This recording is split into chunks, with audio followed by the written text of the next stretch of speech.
नमस्कार। आज सुनेंगे गुरु पूर्णिमा की कथा।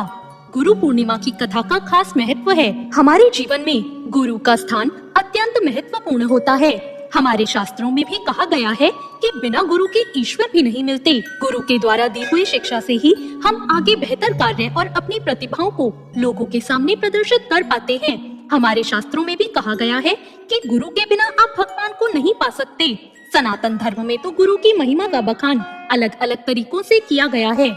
इसलिए आषाढ़ शुक्ल की पूर्णिमा के दिन गुरु पूर्णिमा का पर्व मनाया जाता है। इस दिन हर कोई अपने गुरु की पूजा करता है, लेकिन इस पर्व को महर्षि वेदव्यास के जन्म के खास मौके पर मनाया जाता है। आइए सुनते हैं इसकी कथा। गुरु पूर्णिमा का पर्व मनाने के पीछे मुख्य कारण है महर्षि वेदव्यास का जन्म। महर्षि वेदव्यास भगवान विष्णु के अंश के रूप में धरती पर आए थे। उनके पिता का नाम ऋषि पराशर और माता का नाम सत्यवती था।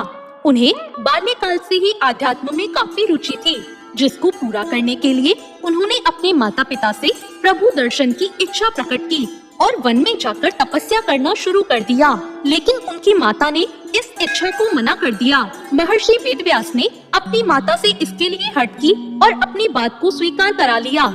लेकिन उन्होंने उन्हें आज्ञा देते हुए कहा कि जब घर का ध्यान आए तो वापस हमारे पास लौट आना। इसके बाद वेदव्यास जी तपस्या करने वन में चले गए और वहां जाकर उन्होंने वर्षों तक कठोर तपस्या की। इस तपस्या के पुण्य के तौर पर उन्हें संस्कृत भाषा में प्रवीणता हासिल हुई, जिसके बाद उन्होंने चारों वेदों का विस्तार किया। महाभारत, 18 महापुराणों और ब्रह्मास्त्र की रचना की। उन्हें वरदान प्राप्त हुआ। ऐसा कहा जाता है कि किसी न किसी रूप में हमारे बीच महर्षि वेदव्यास आज भी उपस्थित हैं।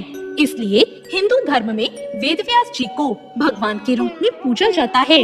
आज भी वेदों का ज्ञान लेने से पहले महर्षि वेदव्यास का नाम सबसे पहले लिया जाता है। गुरु पूर्णिमा के खास मौके पर आप भी आज महर्षि वेदव्यास जी की पूजा करें। तो ये थी आज की कथा।